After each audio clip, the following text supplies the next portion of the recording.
café, de ce café, le café qu'on a choisi, du début à la fin, et d'en tirer sa quintessence. Voilà. Après, j'en dis pas trop parce qu'il y a beaucoup de choses Non, que non, je il vais faut, te dire. sans Voilà. dévoiler ce qu'on va dire au juge, mais comment on choisit un café? Et ben, Parce j'en qu'il dis pas il y a plus. tellement de choix. Tu verras dans ma première minute de présentation. Très bien, très bien. Voilà. On attend ça avec impatience. Moi En aussi. tout cas, je vous laisse vous préparer. Je le suis. Et on attend les juges. Nous avons deux équipes de juges aujourd'hui.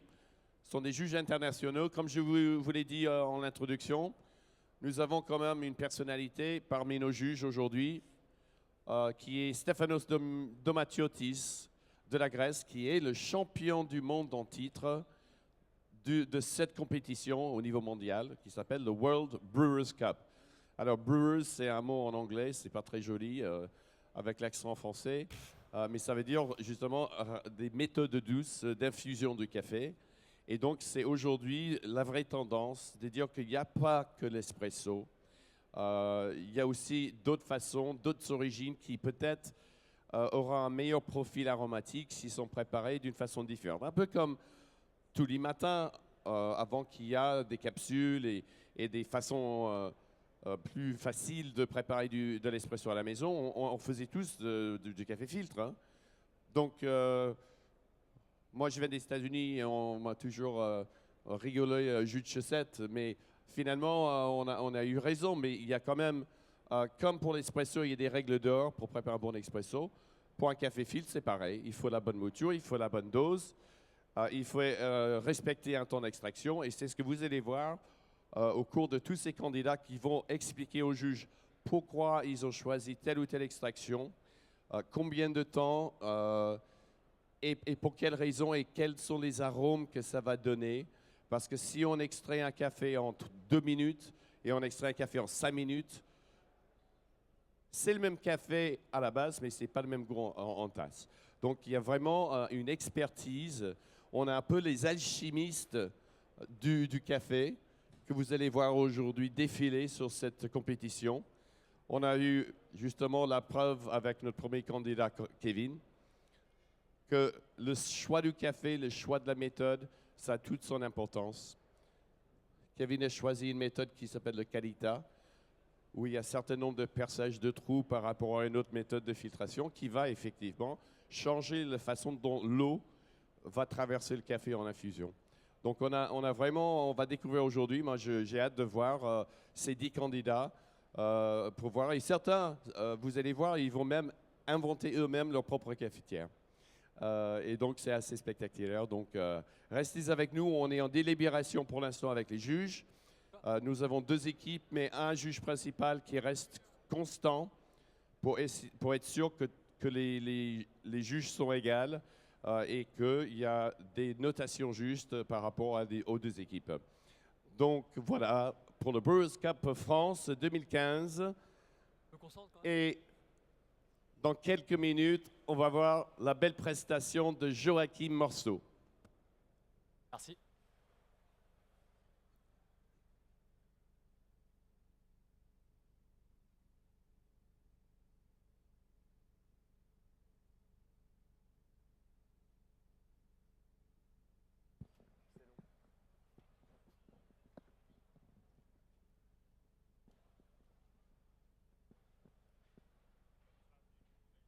On sait jamais.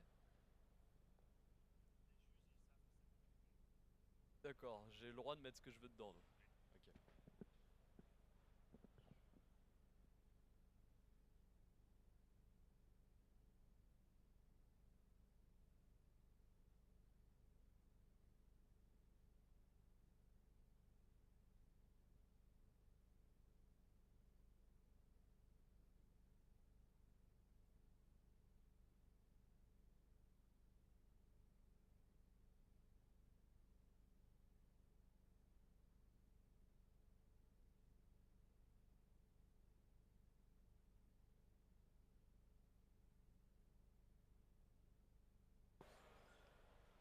Euh, 12,2 grammes.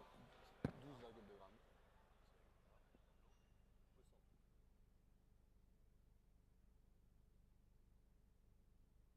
Le poids total de la boisson.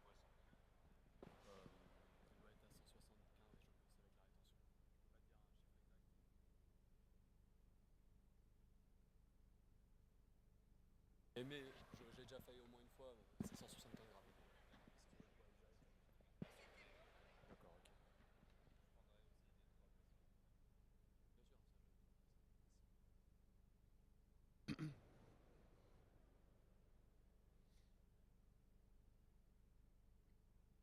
Emmanuel.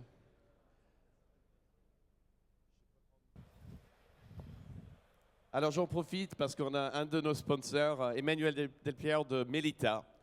Alors, parce qu'ici on est sur la filtration, donc il y a quand même une histoire à raconter, une belle histoire qui a démarré en 1900. Bon, je te laisse raconter.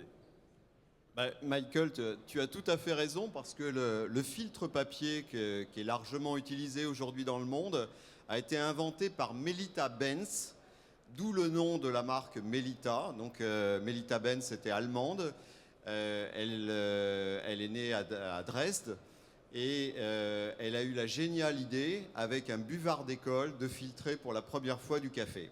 Alors pourquoi elle a utilisé ça Eh bien, tout simplement parce qu'avant cette invention géniale, le café était bu simplement en arrosant la matière sèche, donc le café moulu, avec de l'eau, mais sans le filtrer. C'est encore un mode de consommation qui est utilisé au Moyen-Orient. Hein, on ne filtre pas dans ces régions traditionnellement le café.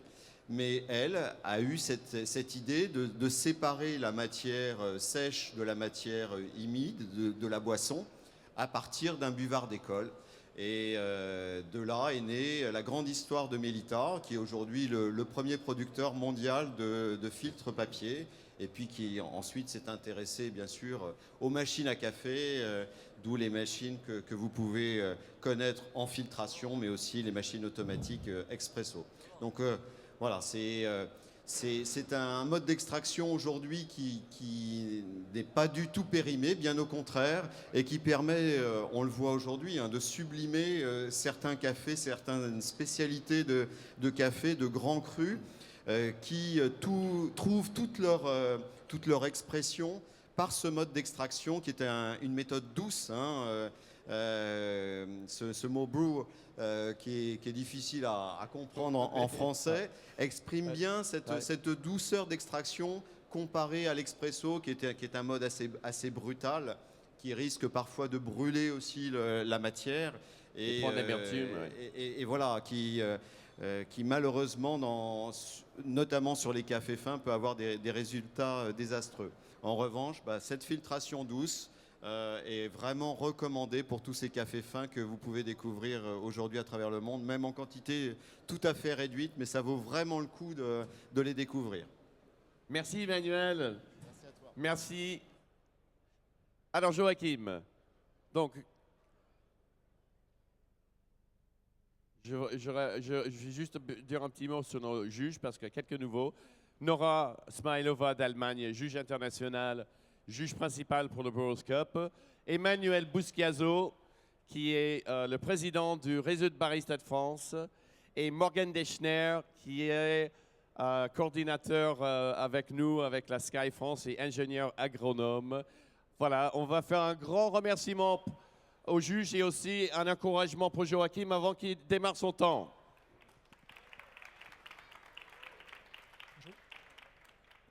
Time. Bonjour messieurs, dames. Je m'appelle Joachim, je suis barista chez Terre de Café à Paris. Aujourd'hui, je vais vous présenter un geisha de Colombie, le geisha Cerro Azul. Alors, il y a eu déjà des geishas, il y en aura sûrement après moi. C'est un café qui est extrêmement, qui a des qualités gustatives magnifiques, donc il y en a souvent dans ces épreuves-là. Pourquoi je l'ai choisi?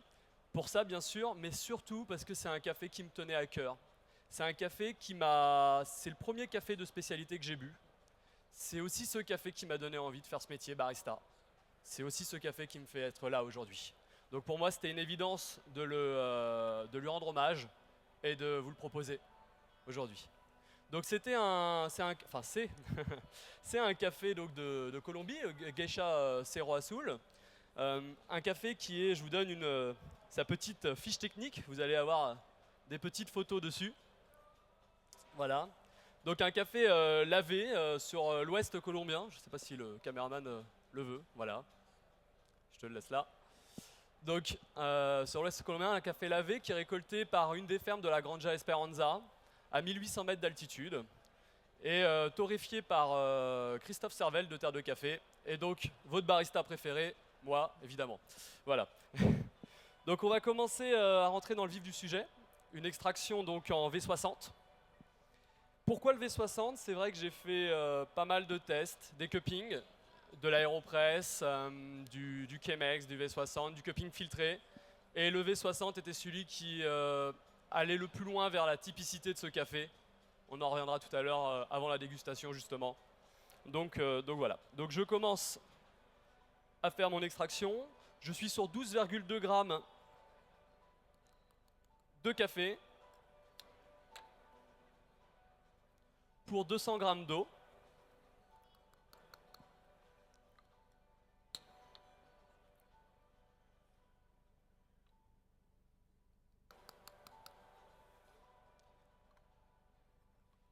Voilà. Donc mon eau est une eau Volvic, qui était l'eau que j'ai utilisée. J'ai fait aussi des tests avec différentes eaux et c'était celle qui amenait le plus, encore une fois, vers la typicité de ce café. Donc c'est une eau Volvic à 90 degrés. Voilà. Donc on commence. Pré-infusion du double de la mouture en grammes d'eau pendant environ 30 secondes.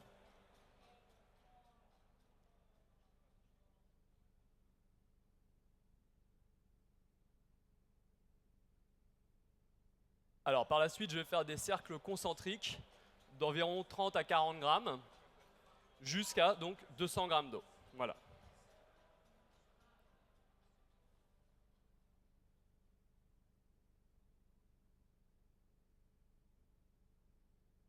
La pré-infusion permet donc de libérer les gaz et de permettre une meilleure extraction dans la durée, dans le reste de l'extraction et avoir quelque chose de beaucoup plus homogène.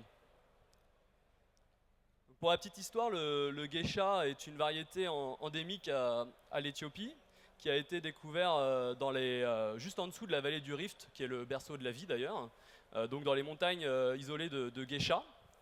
Puis ça a été exporté au Panama en 1965, perdu car pas assez productive, au profit d'autres variétés comme le Caturra.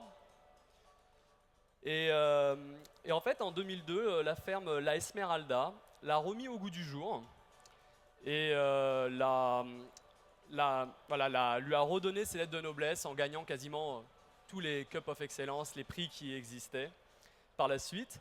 Et la Granja Esperanza, donc la ferme dont nous parlons aujourd'hui, a pris des graines du Panama et l'a mis dans différents de ces terroirs, dont le terroir Cerro Azul. Alors je vais vous laisser voir mes magnifiques cercles concentriques. Donc voilà, cercle concentrique pour vraiment avoir une homogénéité de l'extraction, pas juste en son centre, pas juste sur les côtés. Voilà, une extraction des plus homogènes, c'est important.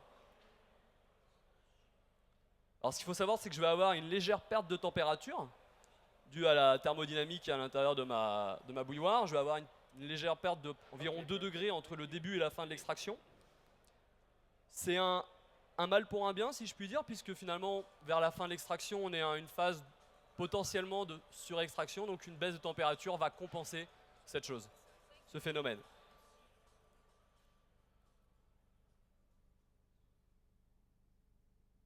On voit avec beaucoup de passion qu'ils choisissent leur méthode d'extraction pour tirer les meilleurs arômes de leur café, dans ce cas-là préféré de Joachim.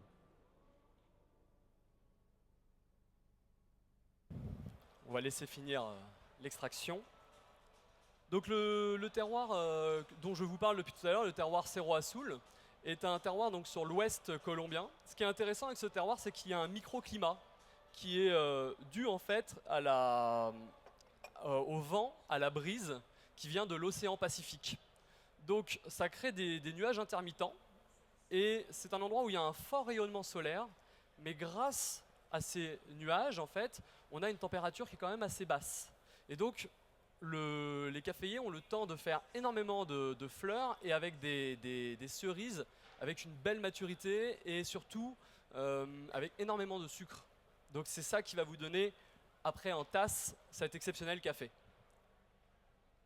C'est aussi un sol volcanique, bien évidemment.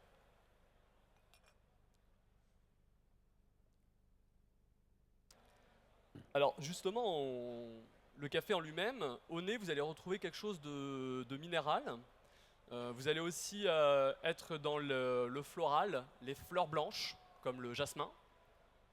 Et en bouche, vous allez être dans le citronné, bergamote, kombawa, et aussi une fin de bouche légèrement beurrée. C'est un café qui a une très belle pureté, qui a un bel équilibre, et vraiment un beau corps soyeux. Voilà. Joachim, il te reste 3 minutes. Merci. Donc, depuis tout à l'heure, j'ai beaucoup parlé technique, de paramètres, de variables. Mais comme je vous l'ai dit tout à l'heure, le geisha est un café qui me tient à cœur. Et pour moi, avant la technique, les variables, ce qui est le plus important, c'est les sentiments, l'émotion, la passion, l'amour du produit que nous avons tous en commun ici. Et aujourd'hui, ce que je veux vraiment faire passer, c'est ça. C'est qu'avant tout, le café doit rester une passion, un plaisir. Et j'espère vraiment que vous allez prendre autant de plaisir à boire ce café que j'en ai eu à vous le faire. Parce que c'est vraiment un pur moment de plaisir aujourd'hui.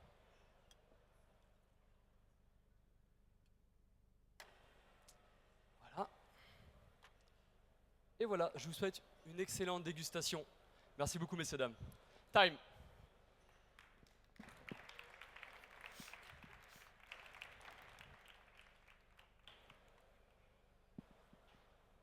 Donc, Joachim.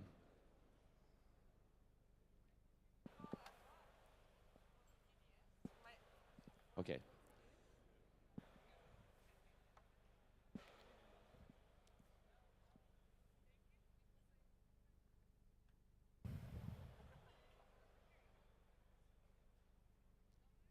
Je peux répondre à tes questions maintenant, Michael. Oui. Je pense que j'y ai répondu un petit peu déjà. Voilà, très bien, très bien. Donc, on va sortir un peu. Vu que la compétition maintenant, on peut se relaxer. Ouais. Alors, raconte au public votre café, en fait. Alors, comme Ce qu'on a entendu, c'est qu'on a parlé des flancs, des vents du Pacifique. Quelle incidence ça peut avoir? c'est surtout en fait ça crée une humidité sur le terroir. Vous avez donc des nuages intermittents qui vont avoir lieu. Et comme on est quand même à 1800 mètres d'altitude, Cordillère des Andes, Colombie, c'est donc un fort rayonnement solaire et qui pourrait donner des cerises qui vont avoir une maturation trop rapide.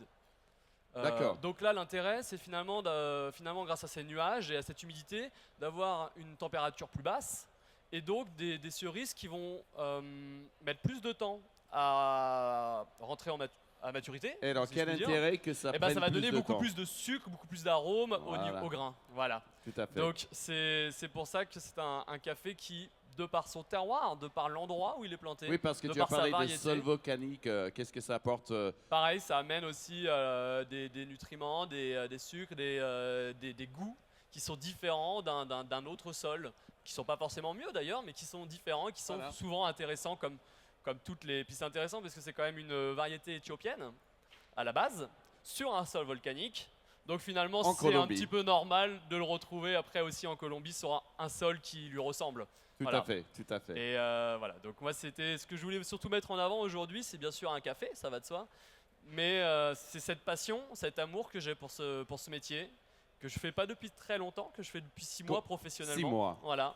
Bah, Mais bravo, parce que là, on dirait que ça fait des années, parce que parce que j'aime ça. c'est Voilà. convaincant la façon dont tu parles, Bah, il y a- avec beaucoup d'amour, beaucoup de Je- passion. Il y a un jour un chef pâtissier qui me disait l'important c'est pas la technique, les paramètres, tout ça, c'est avec le peu que tu as, c'est de donner tout ce que tu as. Et aujourd'hui c'est ce que j'ai fait, je pense. Super. Bon, en tout cas, on te souhaite vraiment bonne chance et Merci, merci Michael. beaucoup pour cette super Merci. présentation, Joachim. Ah d'accord. En écoutant les candidats parler, ça me fait penser que le café est un peu comme le vin. On comprend bien le terroir, le sol, la qualité du sol, l'exposition. les microclimats qui peuvent changer un vin. Mais on a du mal, on est un peu juste en train